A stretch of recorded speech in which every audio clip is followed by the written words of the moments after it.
3 years ago, I was walking home late at night from my friend's house. It was dark, and at the time, I lived in a rough part of a large city. I've had many sketchy situations that I've gotten myself out of, so I guess I sort of feel invincible, like nothing truly scary could happen to me. When I walk alone, I always stay very alert and aware of my surroundings for my own safety, just in case. About halfway home and roughly 10 minutes to my apartment, I noticed a van started tailing me. I was used to this since in my city it's very common for a young woman in a rough area to get propositioned for sex. It's embarrassing and how desensitizing this was to me. I did my usual and crossed the road so I would be able to walk besides the traffic heading in the opposite direction. I wasn't scared, just annoyed. The van then turned down a side street, then back onto the road I was on, and pulled up to me.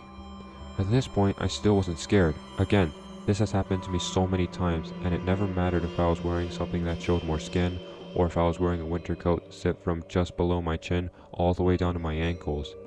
That area is notorious for that type of activity. I decided to be firm and told the person sternly, "I'm not interested." I noticed there were two men in the van. They looked almost identical, and may have been twins or brothers. Both men had a very, very dark complexion, dark eyes, and short, dark hair. The van didn't move. I was super annoyed and crossed the road again to get away. At this point, I figured this would be enough for them to stop following me. They didn't. They kept circling back every time I crossed the road. I never had to put that much effort into getting a horny pervert to leave me alone, so this was when I started to feel unsafe. They zipped by me at the speed of the traffic was flowing in, and I yelled at them to fuck off. I thought it finally worked. It had been 3 minutes and I haven't seen the van, so I thought I was in the clear. Just in case, I pulled my phone out and was getting ready to call my sister that I lived with. Just then, the van pulled up to me very quickly, and before I could even blink, one of the men jumped out of the van, opened the back door, and approached me very quickly in an aggressive manner, as if he was trying to scoop me up and throw me into the vehicle. The traffic in that area is very inconsistent. It was dead, and I imagined this was what they were waiting for. Just as the man was about to get his hands on me, I tilted my phone and said, "You are being filmed in my live video chat. I gave my friends your license plate number and the police have been notified." I was so scared, but I didn't let that show. I stayed as calm as I could.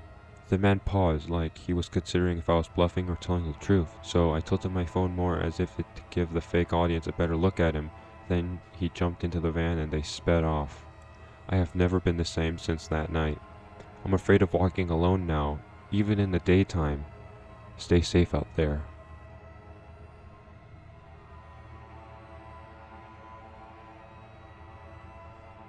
For some background, there's an app called Life360 where you can add your friends and family on, and essentially you can all see each other's current and past locations. You can set alerts to be notified when someone comes home, or leaves, arrives at work, etc. It's really good, and I recommend it to everyone. You can never be too safe nowadays. 2 months ago, I was at home, waiting for my boyfriend to get home. I got an alert at around 18 hours letting me know that he has left work. It usually takes him around 45 minutes to get home. I got up from the sofa and headed upstairs to run myself a bath. My bath was ready in about 10 minutes, and as I was doing other bits as I was waiting for it to cool, when I heard a thud downstairs. I threw the closed bathroom door, assumed that that was the front door. I shouted something along the lines of, "I'm taking a bath." I heard him walking along our very creaky floorboards and assumed that he was in the kitchen grabbing some dinner. It was about 5 minutes later when I picked up my phone and put on some music, and I realized I never got an alert on my phone from Life360 saying my boyfriend arrived home, so I went into the app to make sure I didn't mess about the settings by accident. And I kid you not, my blood ran cold when I saw that my boyfriend had stopped at a patrol station and was still about half an hour away. I could still hear the floorboards creak downstairs very lightly, as if someone was trying to tiptoe but was unable to. I had no idea what to do. I called my boyfriend, he didn't answer, and when I didn't hear his phone ring from downstairs, I freaked out even more. I have horrible anxiety, I could feel an attack coming on. I left the bathroom and walked into the bedroom as quietly as possible.